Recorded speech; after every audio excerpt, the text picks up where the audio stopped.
Welcome, Housewives of True Crime.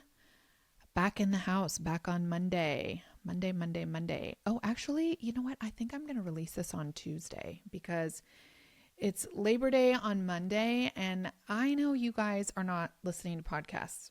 I know that because I've been doing this for 6.5 years now, and I don't see anybody listening on Mondays on Labor Day or Memorial Day or any kind of those holidays. So let's just release it on Tuesday, which then I have a back-to-back because on Wednesday, I'm releasing a really amazing episode with Michael Santos. You guys cannot miss it. If there is one episode that I think you will all truly enjoy, it's with Michael. He is a former prisoner. He was in prison for 26 years, turned entrepreneur, businessman, very, very smart guy. And I think you guys are going to enjoy it. If you are watching on YouTube or if you're on my Instagram, I have a Instagram. It's called Tab the Housewife. I went to La La Land Cafe. If you guys have been there, if you have one in your area, it's so cute. The stuff is like ridiculously expensive. So, just know that when you get like a matcha latte, you're going to pay like $8 for it. But every once in a while I treat myself. And today they had Mickey Mouse on the cup with a little like Mickey stopper. It's so damn cute. And it really made my day because I've been having such a bad week, to be totally honest with you. Not really like a bad week, but just like one of those weeks where I just feel in a funk. I can't get it all together. And yeah, so anyways, I was like, I feel like a matcha latte, and then I got that and it made me even happier. So anyways, this week is a busy week because my son starts football, tackle. He hopes that he's benched for the first game, and I hope he's benched too, to be honest with you. I was like, buddy, if you don't want to play this, it's fine. We can just play, flag football and move on to baseball. It sounds perfectly good in my book. And I think that's what he is going to do. So, and he's also taken up golf. So he's on the safer side of life at the moment, which I'm down with. Even being in Texas, he doesn't have to play football. The other thing is CrimeCon, and I am bringing Nurse Ailish. You guys, if you've listened long enough, or if you have binged and gone back to COVID times, you might remember that we had Nurse Ailish on our podcast. She is a long time friend of mine since high school. Worked it out back with Gretchen and I. And I just love her, and she is coming with me to CrimeCon to be my sidekick. So yay, if I'm going to see you at CrimeCon, I cannot wait to be there, to meet you, if you've listened and have gone to CrimeCon before, I can't wait to see you again. So I hope to see you there. If you're in the Denver area and get an itch and just want to pop on over, they most likely do have day passes now too. It's a great event. So I hope to see you there. Other than that, I think we will get into the case this week. It is a wild one, which they all are, right? Oh, and the other thing, I am on the alternate, my other podcast. I'm doing the Donna Adelson, and that, oh my goodness gracious, you guys, they just played on day 4, they played all of these surveillances that they tapped her phone, and her son just dug themselves a nice little grave with the wiretapping, because what they say is the feds tickled the wire, the FBI tickled the wire, and those two fell right into the trap. It is amazing. This is what makes me want to be an undercover FBI agent. So if you guys see me in about, 6 years, when my kids are all grown and I don't have to be at home all day, I might just be an undercover agent. Okay. All right. So that's that. If you guys want to check out that podcast, it's called The Alternate again. But this week I am taking you to Sonora, California. It's in the Sierra Nevada foothills. It's super cute. I actually had a girl in my dorms when I went to college from Sonora, which is actually the first time I ever heard about this town. It is real charming, very small. Um, and usually those small towns are pretty charming. It has less than 5,000 people that live there. It's a crunchy town. My friend Amy was crunchy and so cute and just so down to earth. And so I just feel like everybody is probably like her that lives there. It's a really safe town. And in 2014, the town had not seen a murder in over 13 years. People left their doors unlocked, kids biked down the street, and neighbors actually even knew your name and your dog's name. Okay, so this is that kind of town, which is why when a killing happened in 2014, it basically shattered the peace of the town. It felt like some sort of nightmare. And how did we get to a killing in 2014? Well, it all started back in 2009 on just a random day. Ricky Roberts and his nephew, who worked with Ricky sometimes, were headed to lunch at Panda Express in Modesto. Now, Modesto, you guys probably remember or heard of it because of Lacey and Scott Peterson. It's in the middle of California. It's not very far from Sonora. So Ricky and his nephew frequented Modesto for work because they sold scrap metal, and they would always stop at this Panda Express. So while going through the line, probably getting orange chicken. By the way, you guys, I went and got orange chicken today after writing this episode because I could not stop thinking about it. And my whole entire family is gluten-free except for me. Well, not my whole entire family. Me and my one son are not, but my daughter, my other son, and my husband all have celiac disease. So I never get to go to Panda Express. And today I took myself there. I didn't tell anybody. I got a side of orange chicken and I was good to go. So I can only imagine that Ricky and his nephew also got orange chicken. And while they were getting orange chicken, they would strike up conversations every single time they went to Panda Express, which was often. And they would strike up conversations with all the employees. They knew all the employees by name. They were, friendly. Ricky was a derby enthusiast. He was actually known as the Derby King. And in Sonora, everyone knew Ricky because he loved doing this like demolition derby and modifying cars and taking them to the derby. If you knew where to find Rick also, well, it was in his shop because that was his thing. He had a car repair shop and made this derby car. His derby car was pretty cool. It was red, said Jesus Saves on the side, and then had a big U2, like U2 the band. So I'm assuming he loved U2, which is my favorite band of all time. So I just think me and Rick would be real good friends. He is definitely the epitome of a disco ball, except for one thing, which we're going to get to in a second. But I'm going to give him a pass.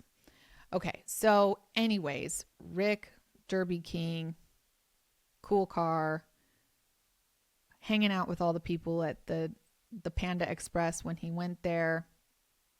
Oh, also, his car says Jesus Saves because Rick, he loved Jesus, and what he probably loved more than fixing up cars was praising Jesus because he went to church all the time. Okay, so now back to Panda Express. Well, Rick wanted Panda to sponsor his car for the next demolition derby. And so he was talking to the manager about it. He's really trying to get them to give him some cash to put their name on the side, I'm sure. The manager was a woman named Cheryl Lacerro. Cheryl had taken a liking to Rick. He was tall, good looking, nice handlebar mustache kind of guy, and a personality that everyone wants to get to know. So Cheryl, at one of these Panda Express luncheons, wrote her number down on a piece of paper and slipped it to Rick's nephew to give to him. Problem is that Rick Roberts was married. He was a married man, so the nephew just kind of tossed it. Didn't think twice about it, went on their way. But Cheryl, well, Cheryl was like a 15-year-old child. However, she was really in her 40s, and she couldn't stop thinking about Rick. In fact, she started frequenting Sonora to find Rick. And you know, the town is small, so he wasn't hard to find. Rick's nephew says on a Snapped episode that they started seeing Cheryl everywhere. And Cheryl, she wasn't hard to spot either because she wears Western gear like everywhere. She is basically in like rodeo princess outfit every time she goes out of her house. Don't ask. I don't know why. It must be a thing. So Cheryl was being spotted everywhere that Rick went. Parking lots, like grocery store, even at Rick's church.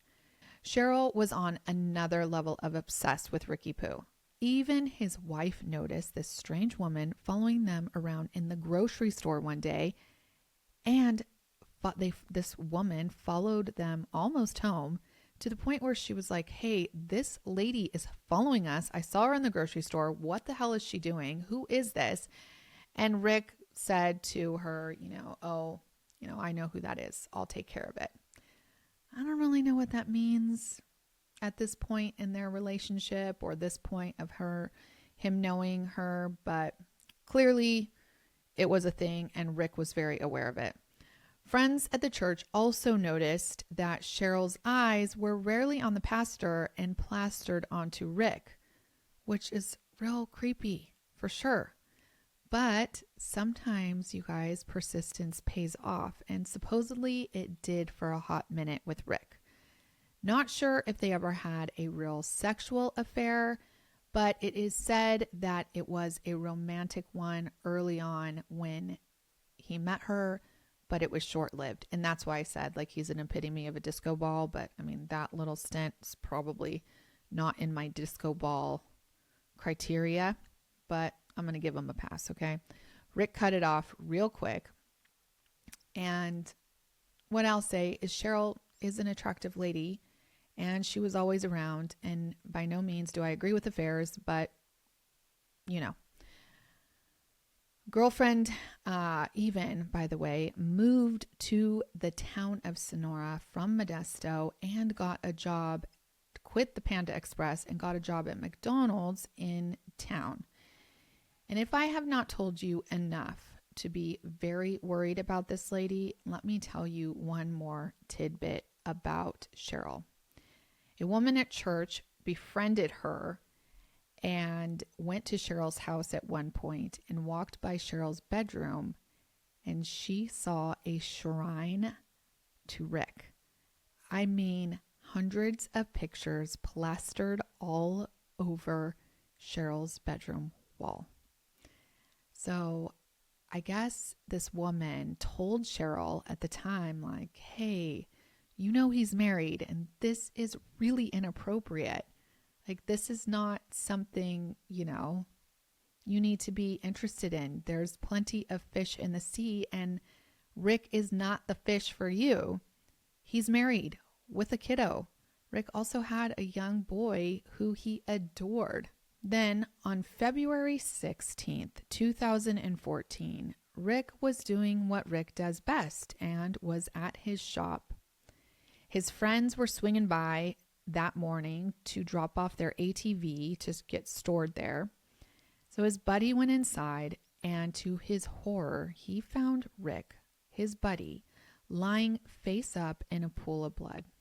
He immediately runs outside to get his wife, who had previously been like a first responder. So he was like, you got to go in there. I don't know. And he went to call 911. Unfortunately, there was nothing that could be done. Rick Roberts was long gone, had been shot to death in his own auto body shop. And this is when the town of Sonora, California, just could not even imagine who would do such a thing.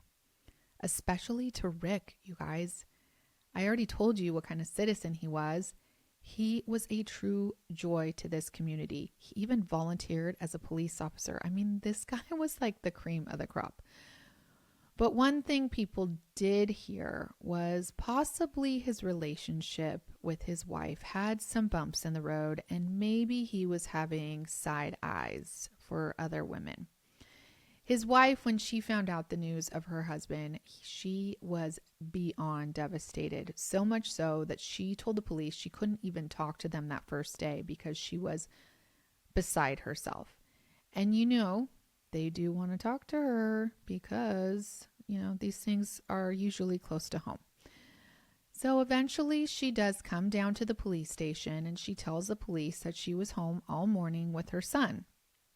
And her son, her young son, did say that his mom was with him all morning. So is that an airtight alibi, or could she have found something out?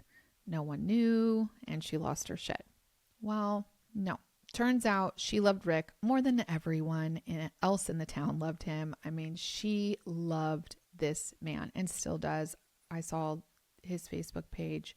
She loves him.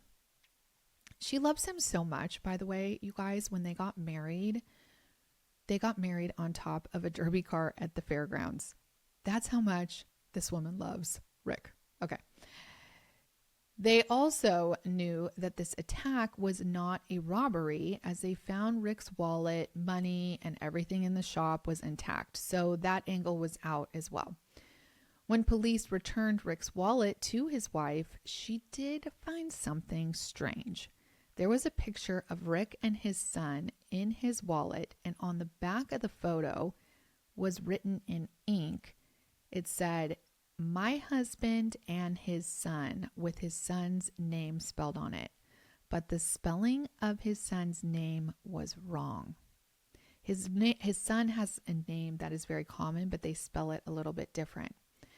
Rick's wife immediately thought, well, that is super strange because it's not my writing and I wouldn't spell my son's name wrong. So she didn't, and she, by the way, did not recognize the handwriting. So it certainly wasn't from her. So she took that lead right to the investigators, and that was definitely a trigger for them, right? They started really wondering about who would write that. And his wife said, it's kind of strange, but there was this weird lady in rodeo princess gear following us around at the grocery store. And I think I maybe even saw her at church. So it didn't take long for them to find out who rodeo princess was. Cheryl. The lady at church also told them about this weird obsession that she had with Rick. And that was a pretty big clue. The investigators then decided to pull gun records of people that had recently purchased guns in the area because they knew it was a 9mm handgun that had shot Rick. And guess who had just purchased a 9mm handgun? You're right, Cheryl. She did the same kind of gun that killed Rick. So investigators call up Cheryl and they say, "Hey, Cheryl, do you mind coming down to the station and bringing that new shiny gun you got with you?" And she says, "Sure." Well, guess what? She never came. Every time they called her, she would reply with, "I'm coming," and she wouldn't show up. So they decided to get a search warrant and go search her home where she was living at the time, which is in a town she's actually not living in Sonora at the time. She lived just a little bit, I want to say west, in a small town with, I think, a church member. So they went over to the house and they searched everything, and they never did find the gun. But they did find an envelope with a spent shell. I guess when you buy a gun, the first test round, they give you the shell casing from it. I've never heard of that before, but that's what I have found out in my research.